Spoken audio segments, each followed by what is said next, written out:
live. Welcome back, ladies and gentlemen. I am your host, Blake Ruffino, and this is Are You Serious Sports? We hope that you are making it a good one. We know that we are as well. Everybody listening to us on our podcast form, we greatly appreciate it and greatly appreciate our partners over at Believe. Everybody watching us on Facebook, YouTube, and Twitter, do us a favor. Hit that like and hit the share into some groups, hit that retweet, and don't forget to always just subscribe. Guys, I want to ask a favor. If you are just watching our show for the first time or you've been watching our show for a long time, I really ask you to go over to YouTube after the show and go to Are You Serious Sports, and don't forget to subscribe, as we're a little uncertain as to what's always going to be happening with social media platforms that we can do the show on. So after the show, please do us a favor and go over there and subscribe. I see all the Tiger fans. All the Tiger fans. How'd y'all like that Jacob Hester? Ryan Mayer, who's a big Florida fan, didn't like it. What's up, Dylan Landry? Always in here first. It's like at 7 o'clock, he knows what time it is.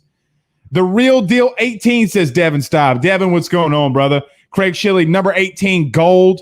You know what? You know why I played that? Yes, it was the Florida game. All those years ago in 2007 versus LSU. But, man, was that game just amazing for any LSU fan. Hell, even if you're just not a fan of sports in general, how hell of a great game was that? Jacob Hester putting the team on his back. Herman Johnson pulling on the power play. And Jacob just giving everything he had on that play to score. And the Tigers would go on to win the national championship. Ryan Thibodeau says, Ain't it ranting Rudy Poo time with Blake Ruffino? Not today. Let's break this game down. No more ranting. No more ranting whatsoever. Just joking. Just joking. We will do rants again. I promise you. But before we get started, as always, guys, go check out our good friends over at GM Vardo & Sons. GM Vardo & Sons has faithfully been serving your Denham Springs and Baton Rouge area for over 62 years. With their highly trained technicians, there's absolutely nothing that they can't do. RV repair, big rig overhauls, motorhome chassis, routine maintenance, tire repair, tire replacement, tire sales. No job is too big or too small over at GM. Give them a call today at 225-664-9992. That's 225-664-9992. And tell them Blake Ruffino sent you by. And for the number one real estate firm in all of the North Shore, go over to your home team. Team.kw.com. That's team.kw.com for all of their great listings. To get in touch with one of their great real estate agents today, give them a call at 985-467-7355. That's 985-467-7355. And tell them Blake Ruffino over at AYS sent you by.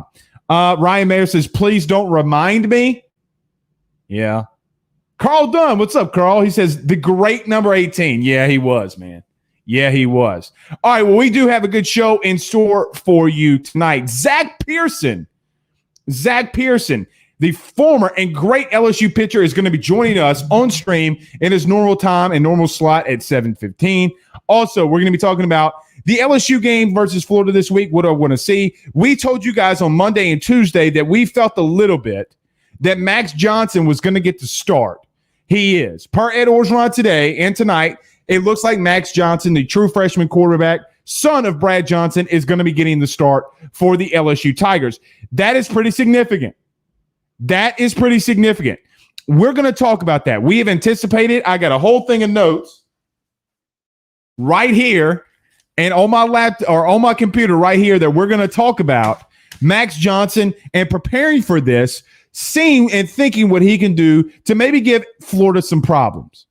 And I think it could be significant. He's a little bit more mobile, and Florida's defense is not really the best. So we'll see. But I do not think for 1 second and 1 iota that this is going to be a problem for Florida. I'm trying to fix something right here. Boom shakalaka. I don't think it's going to be a problem for Florida, but we will see. We will see. I think that their offense will still get rolling. To start off, I see some comments. No, today is all about the money, says Colin. That is also something that we're going to be talking about. The SEC strikes the ultimate deal with ESPN. The ultimate deal with ESPN. That means you mean to tell me that I'm not going to play this for long. I'm not going to play it for long. But that means to tell me that we're not going to be able to listen to this?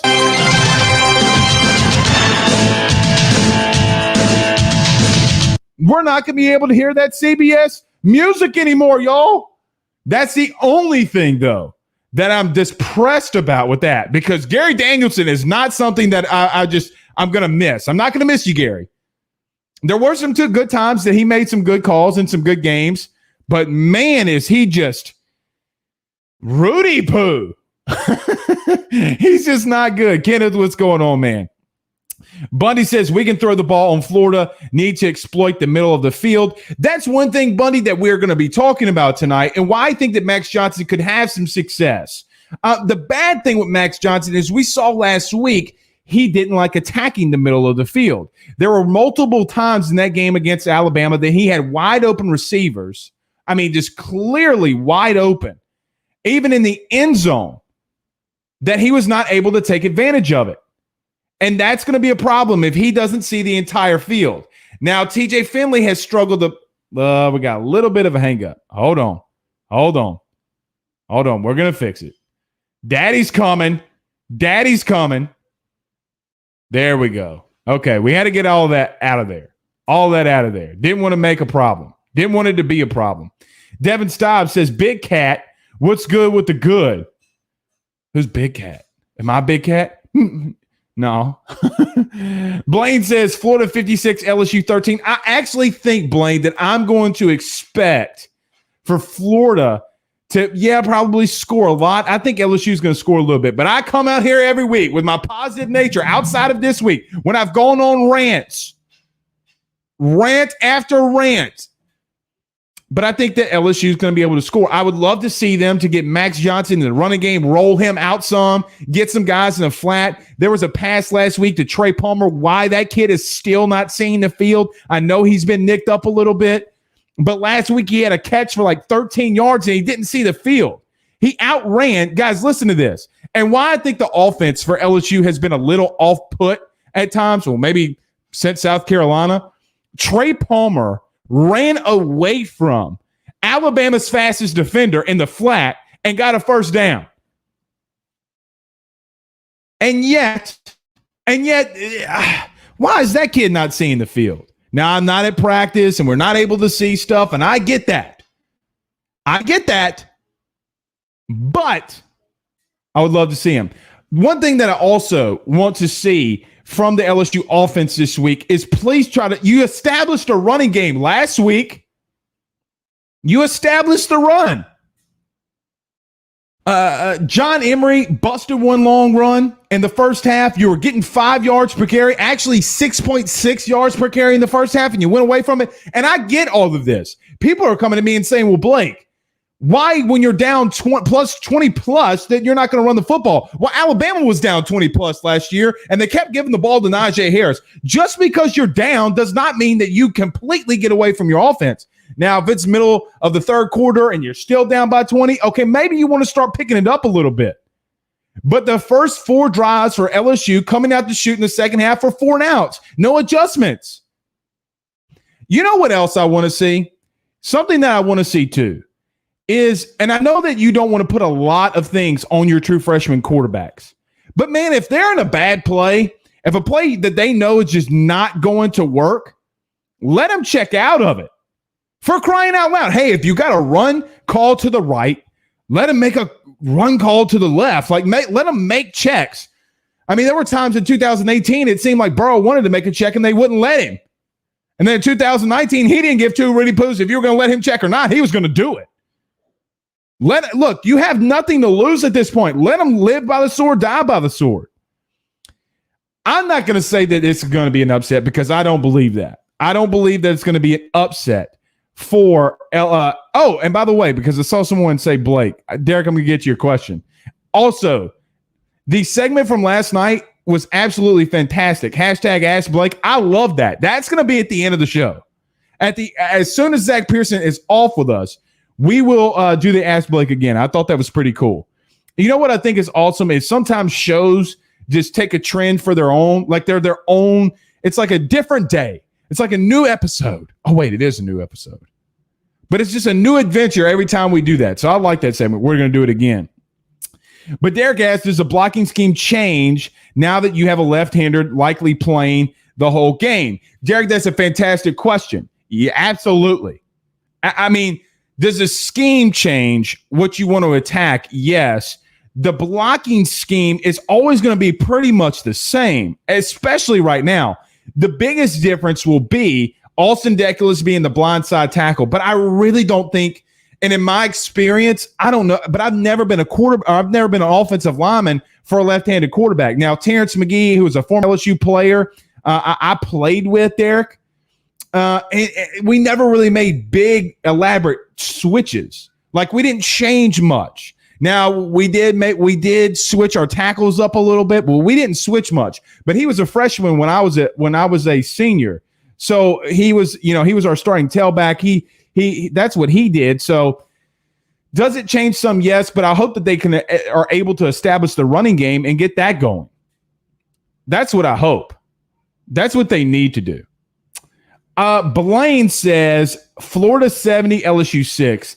If Alabama didn't do that to him with the revenge game that they were wanting so much, Blaine, the score's not going to be 76. I know what you're saying. Like, I know what you're saying there, but it's not going to be that. Stephen Miller, the Maction Minute. The Maction Man says, I just want to know what this nagging injury that's keeping him from a significant playing time running with the Roo. I don't know. Because he was able to go last week. And man, I mean, again, he's running away from defenders, y'all. Now, if he's having problems catching the football, he did have a couple drops this season, but hell, so has everybody. Terrace Marshall had drops. Don't talk to me about drop passes. He's running away from elite speed DBs in the SEC. That's what I'm talking about with this Rudy Poo stuff on offense. Kyle Farmer says, Ruffino the Godfather. Kyle, I'm going to make Bo Pelini an offer he can't refuse to leave LSU. I'm the Godfather. Maybe I should get like a hairless cat, right? Like a hairless cat and just call myself the Godfather. We'll have you know what? For episode 200, we might call it the Godfather. I think that's on a Thursday too. So Zac Person might be on that. That would be awesome. A hairless cat, me dressing up in a tuxedo, acting like it's my daughter's wedding, and everybody's got to come in here and hashtag ask me questions and favors, and I got to act like the Godfather. That'd be awesome. All right, we're going to get to Mr. Zac Person in just a second. Let's get to two more comments. Mr. Valil Fahoko, what's up, my friend? He says, keep it coming, loving your show every day. I appreciate that, sir. And look, we got to get Braden on the show. You know what we got to do? We got to get Braden on the show. Valil, I'm gonna reach out to you after the show. I'd love to have Braden on. He is such a great guy, man. God, he's such a great player and a great guy.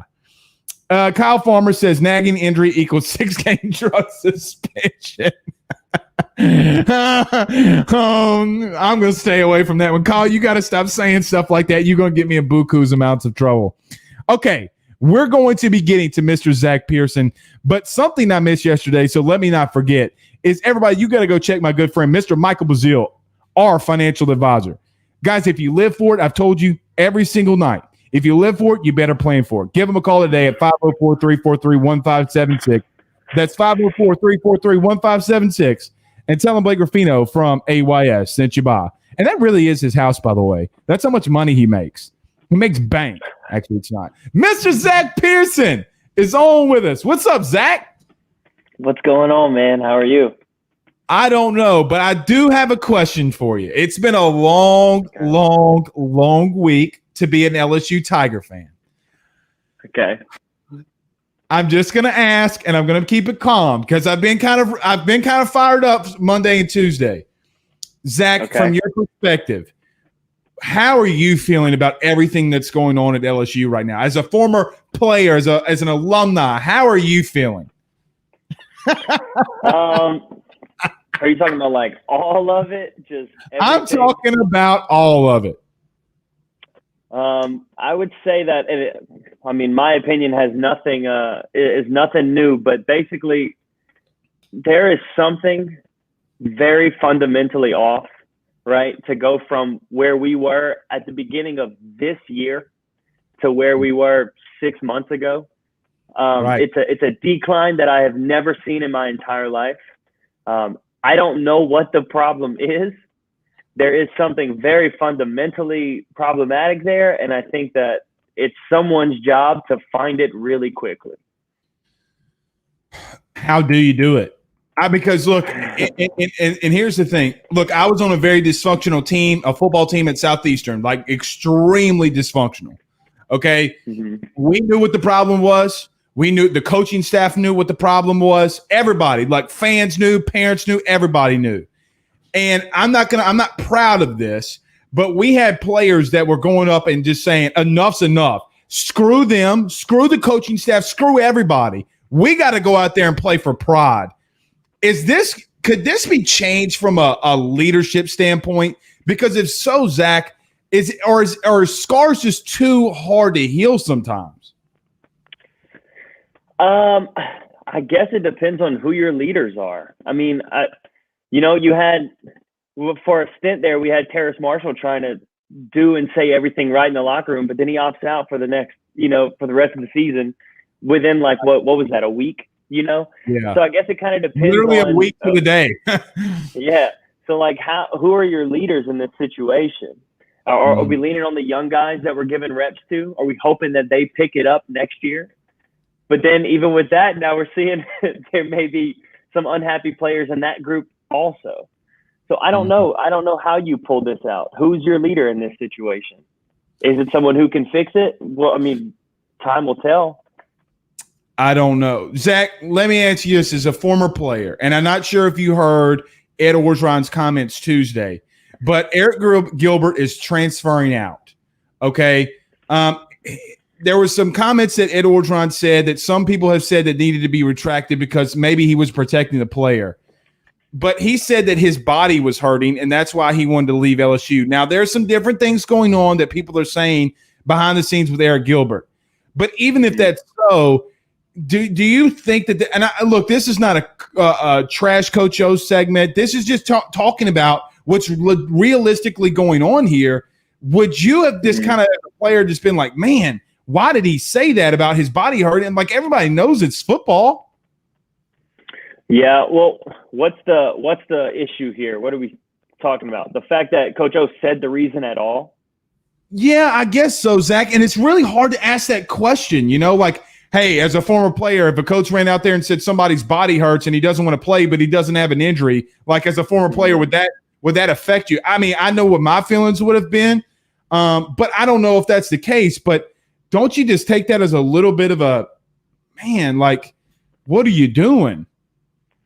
Yeah, it almost seems like there was a window there where Gilbert wasn't officially out of the door yet, and the people within the program were trying to do anything they could to keep him, without burning that bridge altogether. That's kind of how I took that quote of like, well, he's not going to come out and say, hey, he wants to be gone, like that's just not something you would do if you still maybe have a chance to keep that guy in the program. And I don't know that, but I feel like that's what was going on for a little while, because a lot of it was breaking news and broken news and this and that, but there was never anyone saying that it was already official. So I don't know. I feel like people were trying to just kind of hold on to that rope as long as they could, hoping something could be salvaged. Yeah, I think so too. And look, and I've just been the individual. I don't know what completely, because there's so many rumors, what's going on. I mean, if that's the case, and if there's some of the things are the case, you want to get a young player help. But at the same time, it just that's what we're talking about with LSU in this culture, right? Like it just always seems like, damn, and that's where a lot of fans have come in here on Monday, Tuesday, Wednesday. They're just really upset. They're letting us know in the comments that they're upset. So I don't know. Zach, let's go on the field. Last week, Alabama just, I know you tweeted, this is the time. I saw you tweeted during the game, but we were talking about this, last week about, hey, well, there's a chance. There's always a chance. And you're like, no, there's not a chance. But I saw you. You said, oh, man, we're coming back now. We're only down by like 30. That was pretty funny. Like that was extremely funny. We had just kicked that field goal, and I was like, "Oh, here we go. It ain't over yet." Dude, that was the only thing I can think about was when I saw that tweet. I was like, man. And we were just talking about that last Thursday. Your thoughts on the game? What did you see and what did you think? All in all, I mean, pretty much the same takeaways. Actually, the same things we were saying going into the game. I think we got to see young guys get really good reps in. I think all in all, we had some very valuable reps for a lot of those young guys. I think Devontae Smith is a monster. I think what else? I think their program, right? Well, if we're looking at this year, last year, and the year before, it seems like they're always way better than us somehow. Last year, we went over there and we beat them, and we were the best team that we've ever seen. But it's like at the end of the day, when you look back at that score, that was a 5-point game. It didn't feel like a 5-point game. I know that the score doesn't tell the whole story, but you look at how good we were last year. We beat them by 5. And then you look at all our matchups around this, and you're like, man, I don't understand why that program doesn't go through the dips that we're in right now. What do they do so differently? I think it's two things, Zach. Number one, I think it's attrition, right? So meaning in just the simple aspect of it is that they keep older players on their team. Okay, you have a first-round left tackle. You have a first-round, early second-round left guard that all comes back. You just talked about Devontae Smith. Devontae Smith's a senior. He would have been in the first 2 rounds. So he would have gone above Michael Pittman from US. He would have gone above some of these guys in last year's draft. And he comes back, which, by the way, in my opinion, I think that he needs to be a Heisman finalist after what he did last week. There's no question about that. But I think that that's the difference. Right. Nick has this. Let me ask it like this or put it like this. If all the juniors that would have left when you were, or maybe when you were a junior, if all those juniors would have came back, the guys that got drafted high, everybody would have came back for their senior year, and you got all those guys, and then you got the new recruiting class coming in, you would have been stacked. And that's just how Alabama stacks it every single year. Yeah, I guess that's a really good point. In 15, if we'd have had our guys back, we'd have still had Nola and Lang on the same roster. Oh, my God. So you mean to tell me that you would have had 2 first-round draft picks on that rotation? That would have been sick. 2 what? I mean, top 10 picks or whatever they were. I don't know where they went, but they were both freaks. And then, you'd have had Poche. That would have been our 3.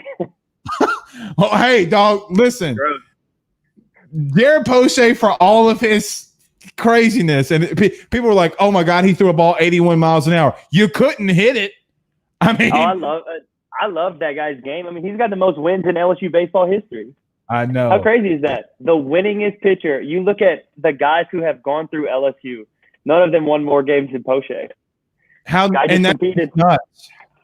Well, and here's the thing, and we're talking about culture earlier.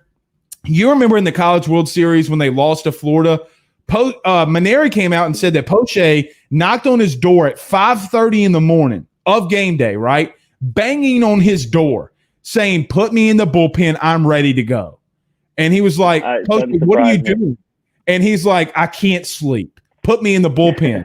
He says, then Poche goes back and lays on his bed and goes to sleep. He just couldn't sleep because he had to tell him that. I'm like, dog, send a dude to Texas something. Don't be the door at 5:30.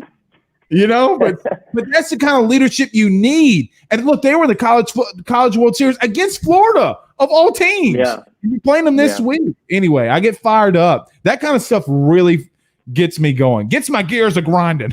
Zach, TJ Finley played decent last week, but Max Johnson or Ed Orgeron, there goes my camera. I'm going to put you on here so they can hear me. Per Ed Orgeron is going to be getting the start Saturday. What's your thoughts on that?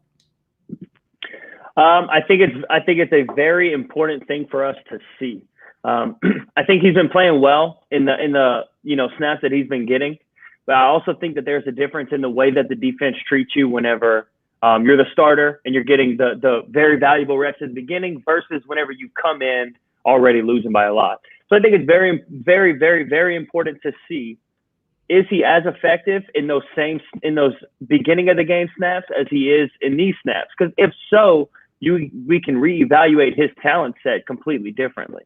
Because some guys, yeah, you can do well whenever they're not really throwing all their stuff at you. Anyone that LSU recruits better be able to do well like that. I think Max has looked very good in his snaps that he's gotten, though. So I do want to see, what does it look like when he's at full force? You got the energy going high, you got the morale high, everybody's ready to roll. How does he look in that situation? I think it's very important for us to know that about him. I completely agree with you, Zach. And look, I've been banging on the TJ Finley bandwagon. Look, I've covered him a lot. I've seen a lot of his games. But look, you have two true freshman quarterbacks. If the roles were reversed, okay, I would probably be calling for TJ at this point, right? Like nothing, absolutely nothing on TJ. I don't think he's done anything wrong to warrant this. I just think people have been bad around him. However, Max Johnson and I don't mean this in a wrong, because Maneri does it. And we talked about midweek games, which, by the way, midweek baseball talk is already happening on Twitter. I saw love that.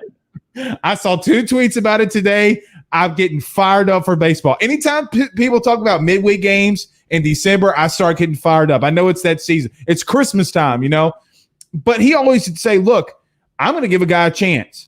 And I think that Ed doesn't have a choice at this point. Like, let him run out there and get after it. We have a question right here. What's the worst that happened? Nothing. Okay, you get beat by 30, you get beat by 40. If you lose, you lose. Like, I've never – yes, I don't like getting my butt beat, and yes, I don't like losing close games, Zach. But at the end of the day, a loss is a loss to me. I don't care. Like, at the end of the day, it's just the same thing. It's still the same L. Now, I don't want to I get the perception of getting your brain kicked in, but for my mentality, it doesn't matter. We have a question from Carl here, and look where he's at right there in this picture. He's in the box. Locked in. Yep. He says, #AskZach, views on college baseball for the season, which is a great question because there's been a lot of things going on with college baseball. A lot of talk here recently about protecting the players, getting nervous about it, with the start maybe being pushed back. Zach, if they get 2 seasons affected, that's going to be catastrophic.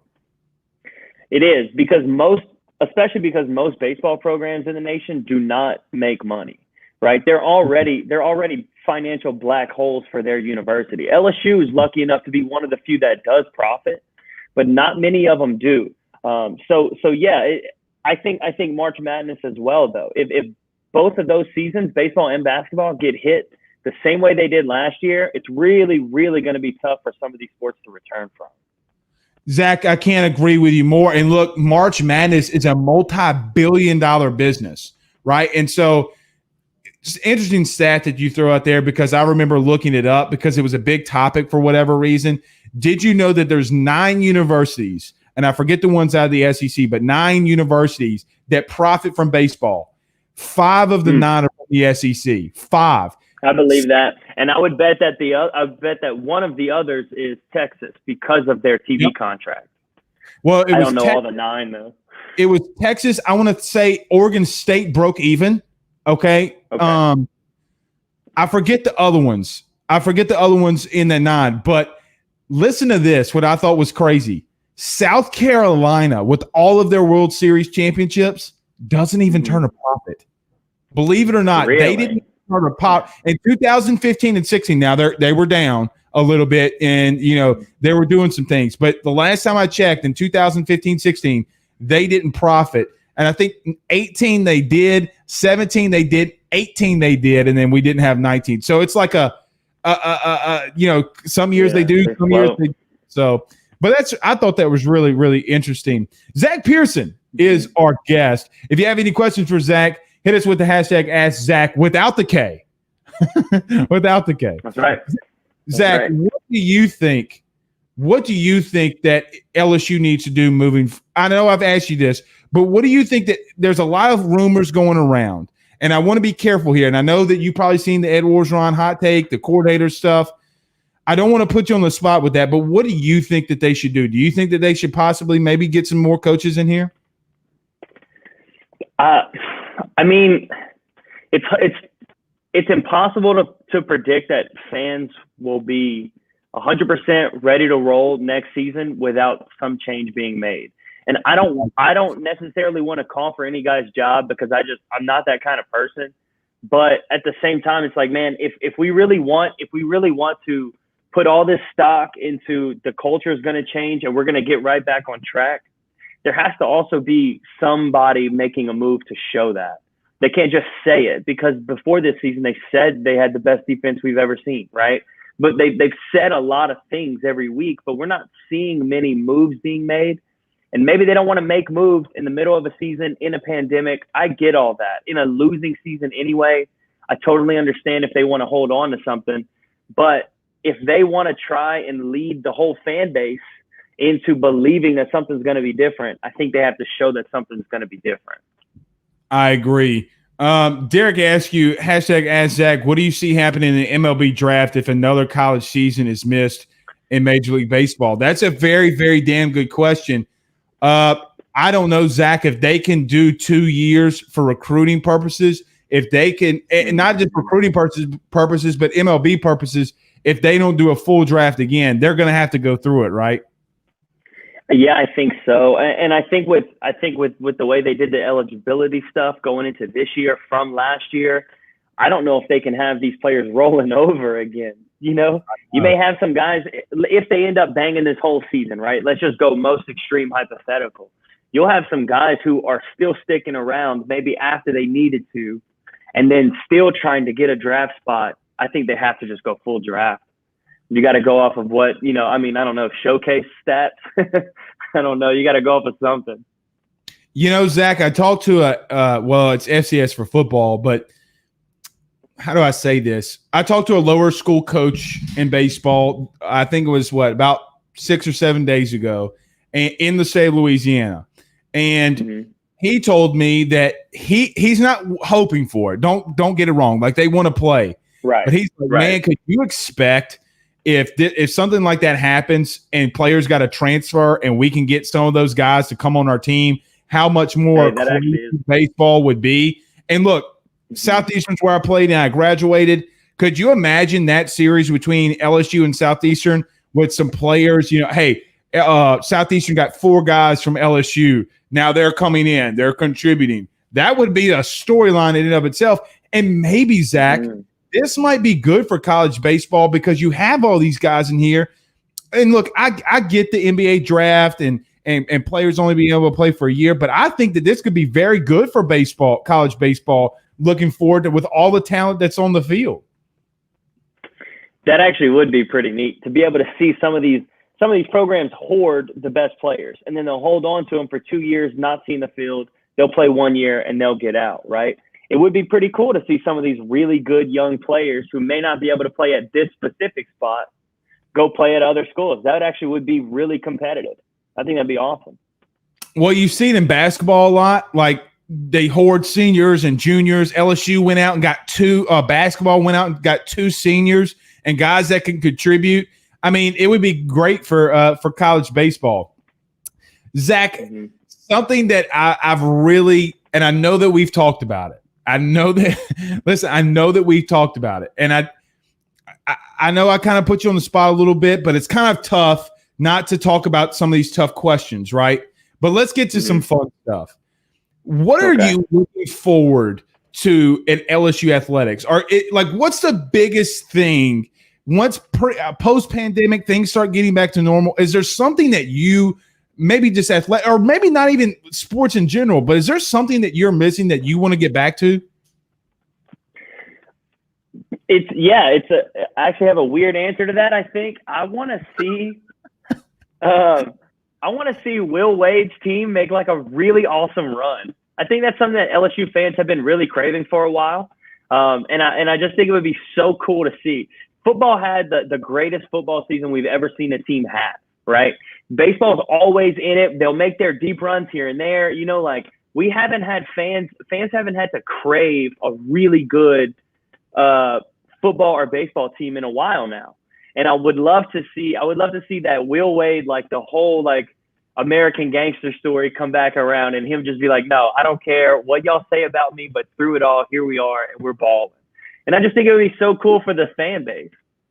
Zach, is he not the biggest I know people say it's O, like Coach O, but is Will Wade not the biggest persona at LSU? Like, it seems like every time LSU basketball does something, like they're waiting to erupt, right? Like Will Wade, American Gangster, Will Wade on that phone call in the documentary saying, well, look, I'm going to get him. I don't give a shit what you're going to do, but I'm telling you what I'm going to do.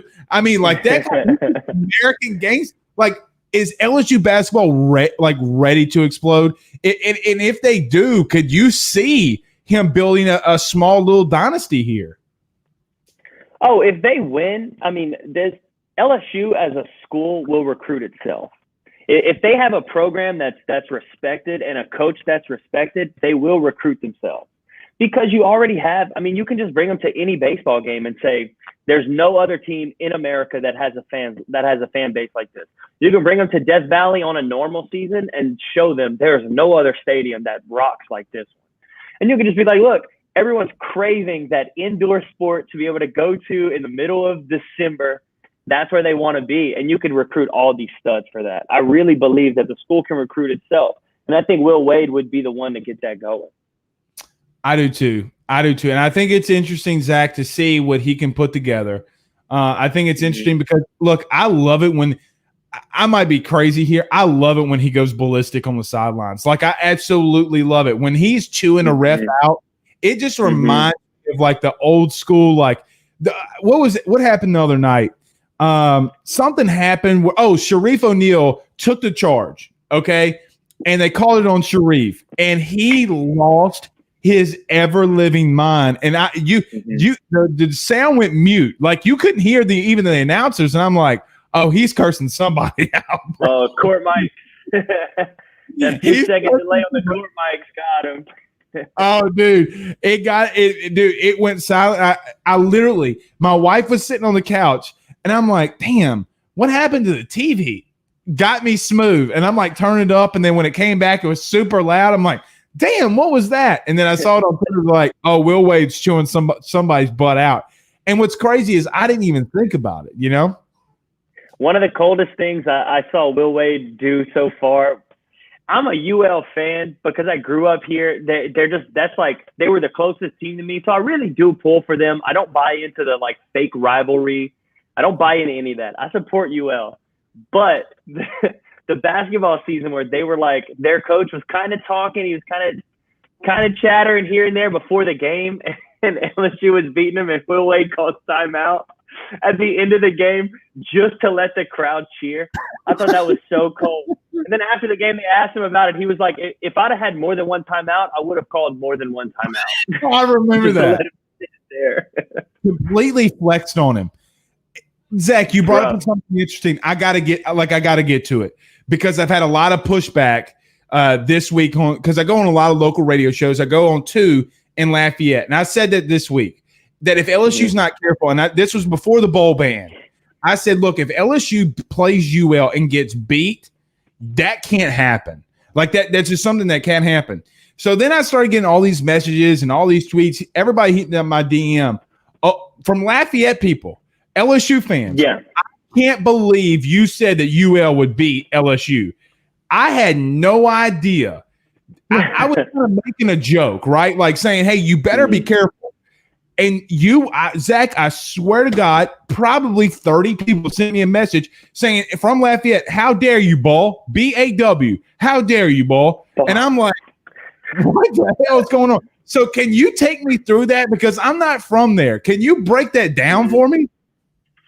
I don't fully understand it. I see it, but I also don't get it. For some reason, within Lafayette, and I love that city to death, but there is a pocket, there's a little sect of people in Lafayette who really 100% hate LSU.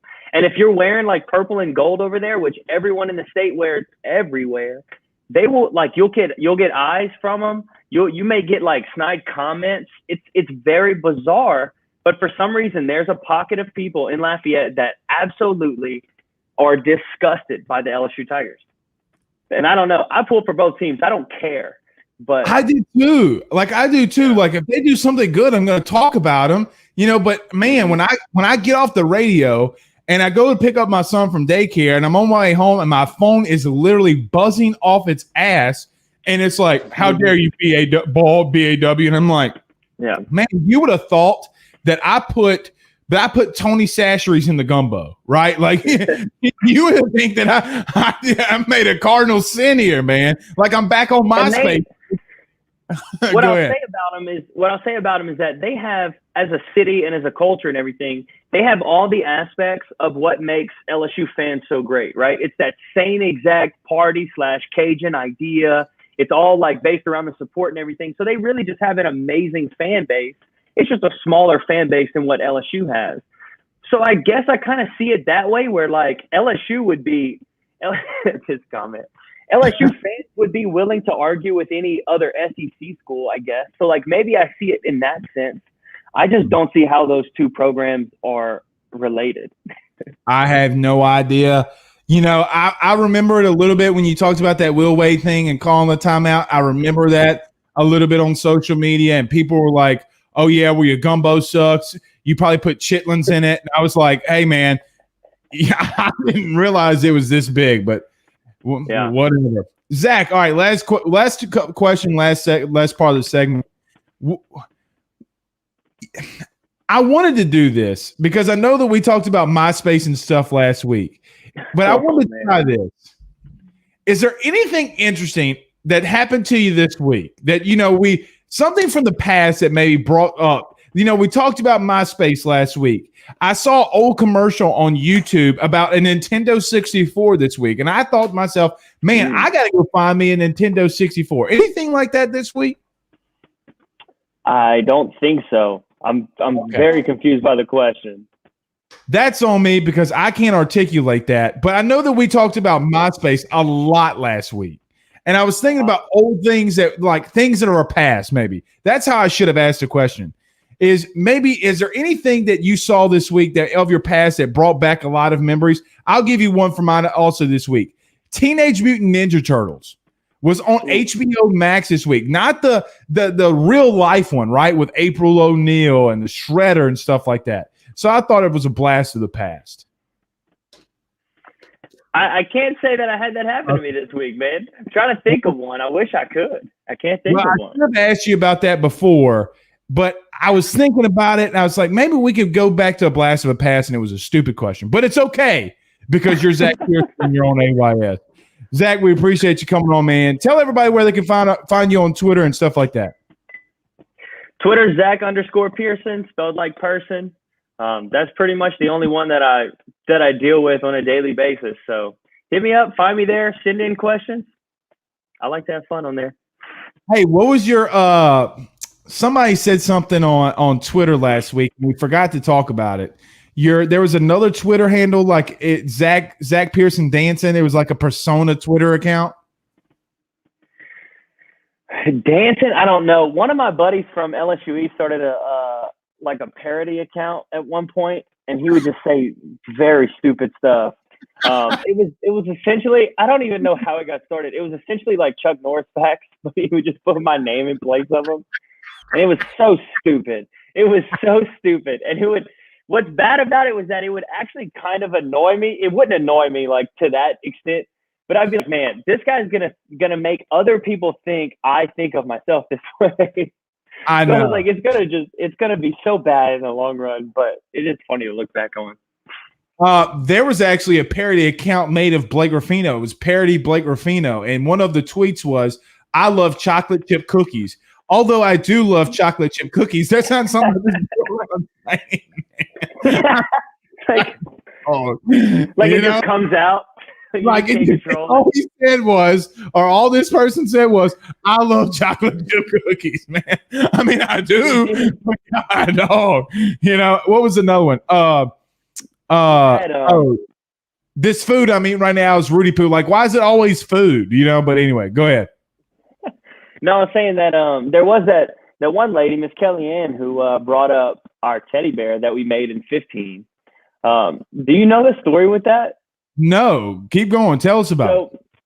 So we got a group of the pitching staff together after workouts one morning, and we just went to Build-A-Bear in the Baton Rouge Mall, and we literally built a bear, and we like put him in like LSU shirt, some sunglasses, like some Converse shoes, and we recorded us. So I got to back up a little further. We would go to Mr. Gaddy's every Thursday night. Oh that my was like God. it was a pitcher's thing, and we would do Gaddy's night. And it was like we called it team bonding, but really we would just go eat trash pizza as much as we could. And so anyway, you could do the recording, like where you could put something in the bear. Mm-hmm. And we have our pitching staff in the middle of the Build-A-Bear in the Baton Rouge Mall, breaking it down to like 1, 2, 3 Gaddy's. And that's in the Bears.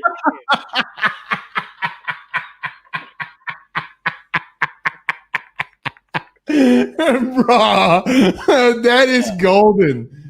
Yeah, and so then we would take that bear with us everywhere, and we would like do stupid stuff with it in the locker room. Created a Twitter account that ended up having like almost 3,000 followers. People were sending in Build-A-Bear accessories for him to wear. Like little girls were like going to the baseball games with other bears that they crafted, saying that it was his girlfriend. It was like snowballed out of control. Whenever we went to Omaha that year, Build-A-Bear, the like official Twitter account, shouted us out as like who they were pulling for. The NCAA gave him like top tier security press pass, so like he could technically go anywhere. We couldn't, but that bear could have. Oh, I'd be taking that bear with me. Hey, I'm his entourage. Like, dang, I didn't realize that. I forgot. That's crazy. Yeah, it snowballed out of control, man. And it was funny. Hey, it was just something stupid we did one morning. Zach, this is what you're going to have to deal with when your little one learns how to walk. Okay. I like those cups. Oh, yeah, man. Hey, tell everybody, hey. Here comes a comment from my mom, by the way. Say, hey. Say, hey. All right. Go see you. Megan, you want to come on? So just be aware of that. It's okay. We're a family-friendly show, a very family-friendly show. That. But no, I did not know about that with the Build-A-Bear. That's awesome. And it's funny how you like you say that. And I was going to things just take a this is interesting in sports. And we'll end the show here on this last segment, Zach. But this is an interesting thing here about sport. Look at the life that took. Right? Like look at the life that took. That is so interesting. So I just thought that was awesome. All right, I just got your text. But Zach, we appreciate it, my man. I got you. There goes Noah. Dude, my electronics is going nutso tonight. That's why I'm just bouncing all over the place. I'm sorry, dude. It's been a rough night. No, you're good, dude. But it just takes a life of its own. Oh, that was from you. All I saw was Zach. Dude, I'm out of it, dude. I'm out of it. Bro, I'm sorry. That's my fault. I'm sorry, dude. All right, well, hold on. Just hang tight because our things are going bad. All right, guys, this is Blake Ruffino. This is AYS. Zach, hang on for us. Everybody, y'all have a good night.